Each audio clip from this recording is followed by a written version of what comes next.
प्रिय बापू, मैं तुम्हें तुम कह के पुकारती हूँ। तुम्हारे जन्मदिन पर मैं किसे बधाई दूँ, ये मुझे समझ नहीं आ रहा।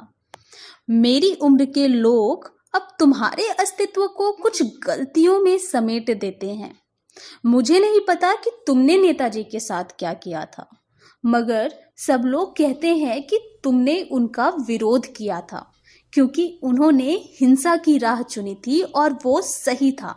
और तुम निकम्मे हो क्योंकि तुमने थप्पड़ों की रसीद कटवानी शुरू कर दी।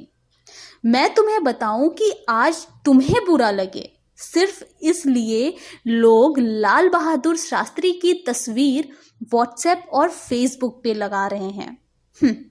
अच्छा है तुम पहले ही चले गए, क्योंकि तुम ये सब देखकर तो बिल्कुल टूट ही जाते।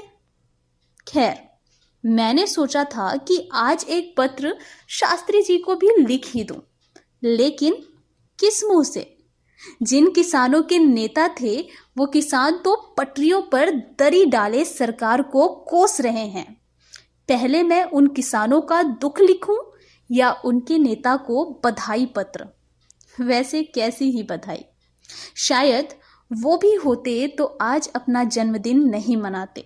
खैर, तुम आज जब उनसे मिलना तो उन्हें मेरी तरफ से भी बधाई देना। अब तुमसे क्या ही कहा जाए, बस इतना जान लो कि तुम्हारे चश्मे का डिजिटलीकरण करते हुए उसके एक तरफ स्वच्छ लिखा है और एक तरफ भारत। खैर, भारत कितना स्वच्छ हुआ इसके लिए तुम्हें किसी लैबोरेटरी से एक सूक्ष्मदर्शी चुरानी पड़ेगी, क्योंकि स्वच्छ भारत अभी खुली आंखों से और बिना चश्मे की मदद से तो बिल्कुल ही नहीं देखा जा सकता। सरकार के खिलाफ बोलने वालों के लिए सरकार के समर्थकों ने नई योजना के तहत उन्हें पाकिस्तान जाने का रास्ता दिखा दिया है। बापू, आज मुझे तुम्हारे बंटवारे की सार्थकता समझ में आ रही है।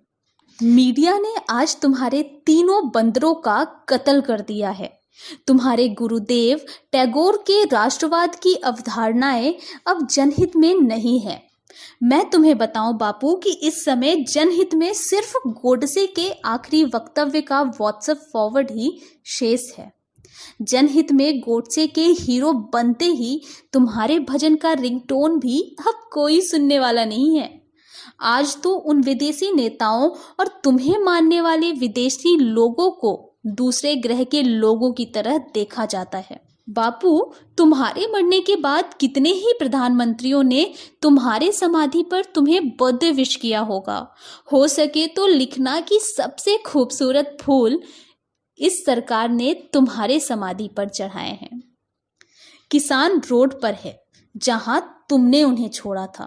महिलाओं के प्रति तुम्हारे घटियापन को दिखाने के लिए लोग सालों से तुम्हारे नाम पर आर्टिकल लिख रहे हैं कि रेप केस में तुमने कॉम्प्रोमाइज की बात की थी। जांच में भले ही इन बातों को गलत कहा गया हो, लेकिन अब तुम लोगों की नजरों से गिरा दिए गए हो। अब तो शायद लोग भूल भी गए होंगे कि 2 अक्टूबर को राष्ट्रीय पर्व मनाया जाता है। तुम्हारे नाम पर तो कभी खादी चल ही न सकी। शायद तुम्हारे नाम का काफिया खादी के साथ ही नहीं मिल रहा था।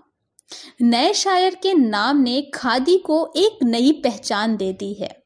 खैर, अभी भी तुम्हारे चेहरे का बोझ लादे हुए देश की मुद्रा डॉलर से पिछड़ती जा रही है, लेकिन तुम्हें बताते हुए मुझे ये गर्व महसूस हो रहा है कि भारत विश्व गुरु बन चुका है। तुम्हारे बंदरों की लाश देखती हुई मैं।